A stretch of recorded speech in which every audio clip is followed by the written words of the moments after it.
Alrighty, yo, what is going on, everybody? It's your boy, Mr. DDG94 here, back with another reaction video. And today, we finna react to the most absurd movie, the most absurd action movie of the 2000s. Was it Fast and Furious? No, it said 2000s. I wonder what this could be. Without further ado, let's get right into it.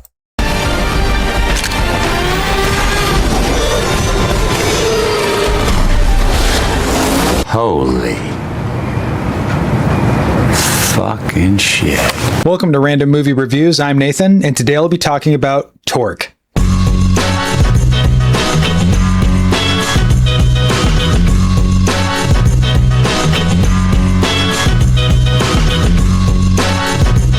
So for the regular viewers of my channel, y'all know how much I love schlocky nonsense. Whether it's schlocky action movies or science fiction movies or horror movies, I'm always on the lookout for these fun, over-the-top, hidden cult movie gems, if you will. Now, as of late, Tubi has been kind of a gold mine for me recently for finding these types of movies. And that leads me to the film I'll be talking about today, Torque, which is a film that has gone on to become a little bit of a cult classic, although I'm not sure to what degree, because I hadn't really heard that much about this movie prior to finding it on Tubi. It's a movie that has pretty terrible reviews everywhere, on Letterboxd, on IMDb, on... Either you like it or you don't. It's either good to you or it's ass to you. It's a movie you probably liked as a kid and probably will hate as an adult. It depends on your preference, bro. Rotten Tomatoes. Like, it's a movie that if you like the Fast and the Furious series, you'll probably like this. At the time it came out, it was seen as being a complete and utter failure across the board. But upon watching the movie, in fact, within the first minute, it became pretty apparent to me that this movie was almost a parody of the Fast and Furious movies. And upon doing a little bit of research, that is kind of what this movie was meant to be. On the surface level, Torque is essentially the answer to the success of movies like The Fast and Furious and Gone in 60 Seconds, but with bikes. But according to director Joseph Kahn, this film was meant to be a bit of a reaction, not a parody, as he puts it in his own words, to Fast and Furious, and basically his goal was to make this movie even more ridiculous than the Fast and Furious, like on purpose. So this film is very self-aware, and that was kind of surprising to me. But it became very apparent as I was watching the movie that this movie knows what it is. And what it is one of the most ridiculous, over-the-top, absurd movies I have seen in quite some time. And I think I kind of loved this movie. Now, before I get into the specifics of this batshit insane film, let me just give a brief synopsis of the plot. So the movie centers around Carrie Ford, played by Martin Henderson, who is a biker that stole a bunch of bikes from a outlaw gang by the name of the Hellions. Ford then discovered that the bikes were hiding crystal meth, and upon finding that, he decided to hide out for 6 months in Thailand to avoid the bikers as well as the law. After about 6 months, Ford comes back to town looking to reunite with his girlfriend, Shane. He reunites with his best friends, Dalton and Val, but ends up getting into a scuffle with a biker gang called the Reapers. The leader of the Hellions, Henry James, wants to get revenge on Ford for stealing his motorcycles, so he decides to kill Trey Wallace's brother, Trey Wallace played by Ice Cube, and frame Ford for that murder so that the Reapers will go after him and try to kill Ford. While Ford is trying to clear his name, he also has to work with the FBI agent Jay McPherson, played by Adam Scott, to prove to him that he had nothing to do with the crystal meth that was in the motorcycles, and is trying to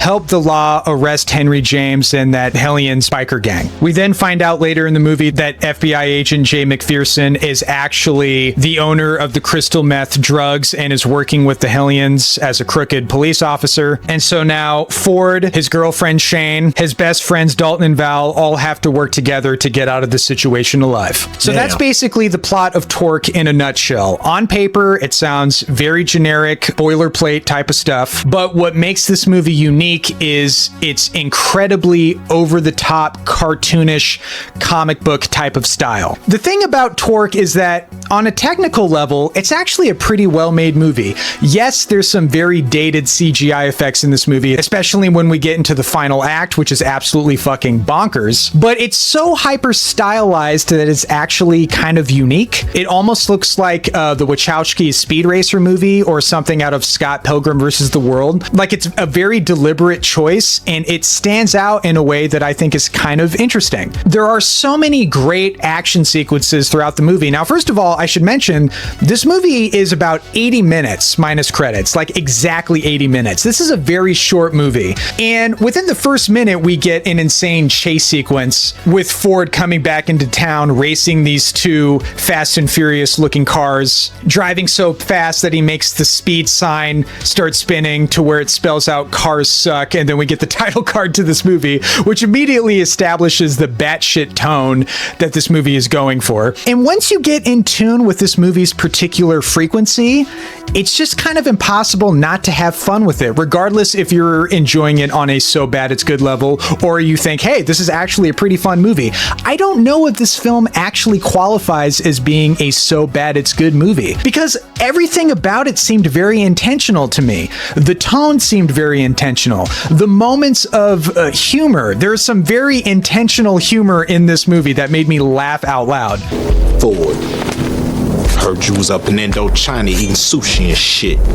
I thought sushi came from Japan. Know where sushi come from, nigga?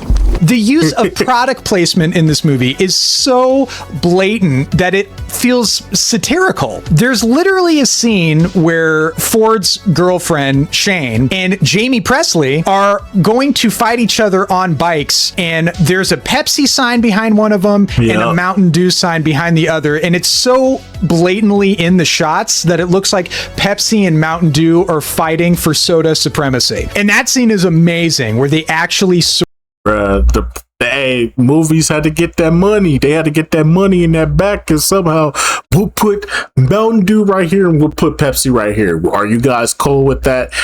You're gonna bring in the money, right? It's like, yeah, let's see what happens. It's like, oh, this looks amazing. They're fighting on bikes and our brands. You know what? Here's $100 million. Yeah, we're gonna throw $100 million in there as well. Great product placement. sword fight on fucking motorcycles, and Shane does a backflip off her motorcycle, kicking Jamie Presley off her motorcycle and landing on her bike. Like, this movie clearly knows what it is, and I find it really interesting. And it all culminates into one of the most insane sequences I've ever seen in a movie that is so stupid that I think it's brilliant, where Ford has this bike that he stored that is like the fastest bike in the world, he claims. And there's an amazing shot where he jumps out of the window and like the glass is falling by his face in slow motion. Like, stylistically, I loved how just fucking nuts this movie was. And it results in the CGI covered chase scene of both Ford and Henry James. And it ends with fucking Ford jumping a truck with a ramp on it, doing a backflip, landing on top of Henry James and his bike, and surfing on both of the bikes, skidding across the road that's leaking gas from the bikes, blowing up, and then him almost getting run over by a bus. Like, this movie is just nuts. And I kind of love it for it. I think my main complaint with Torque is that I almost wish the movie didn't wink at the audience so much. Like I said, there's the opening with the Fast and Furious guys.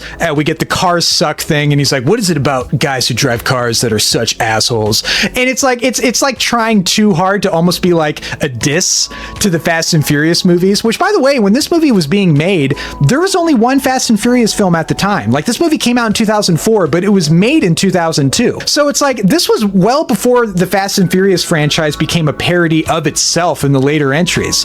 So this movie was kind of ahead of its time, because there's also a line where Ford quotes a direct line that Vin Diesel says in the first movie. I live my life a quarter mile at a time. I live my life a quarter mile at a time. That is the dumbest thing I've ever heard. And I mean, she's not wrong. That is kind of the stupidest quote I've ever heard in my life. I live my life a quarter mile at a time. Hey, yo, what the fuck? What the fuck does that even mean? Family. family. That's what it means. If you ain't got family, you ain't got nothing. What the fuck does that mean? What are you talking about?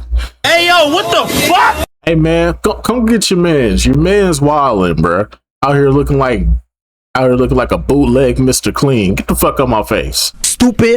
I almost wish the movie was more focused on being its own thing and not like constantly making references or making fun of Fast and Furious, and took itself a little bit more seriously. Like seriously in the way that crazy over the top anime takes itself seriously, like more melodramatic, more over the top, and not feeling the need to constantly wink at the audience. But perhaps on a rewatch and knowing what this movie is, maybe I'll feel differently and feel like, oh, the tone is kind of perfect, because I do feel like this is the type of movie that I will appreciate more on subsequent rewatches. And it's definitely a movie I'm going to appreciate when I show people this movie, because it's really short, it's really fast paced, and even if somebody thinks it's stupid, I think they'll think it's uniquely stupid. Like, it's stupid in a way that you're going to remember. Overall, I definitely think this is a movie people should definitely check out, especially if you're an action movie fan, if you're a Fast and Furious fan, if you're a cult movie fan. I think Torque has a lot to offer. I think the movie is actually really well directed. The action scenes are incredibly memorable and over the top and inventive. There's so much personality in this movie. I think it's a movie that doesn't take itself seriously at all. Therefore, you don't have to take it seriously and you can just enjoy it for what it is. And ultimately, I just had a really fun time watching it. But I would love to hear from you guys. For the people who have seen Torque, what are your thoughts on this movie? Do you think it's a so bad it's good movie, or do you think the movie is a little bit more self-aware than other people give it credit for? Do you like it? Do you love it? Do you hate it? Mention it. I think it's self-aware, but it's just so over the top. But considering the fact that where the Fast and the Furious franchise is now, I think that we could say this is pretty on par with that. So, but this was before Fast and the Furious went over the top. So, yeah, this is before they jumped the shark and went over the top with their shit. So this was like a demo, if anything. But yeah, man. I think we got a video. I think we got a movie we might be watching this Monday. I think we got a movie we might be watching this Monday. If I gotta suffer, y'all gonna suffer. But anyways, though, I'll see y'all in the next video. Till then, this is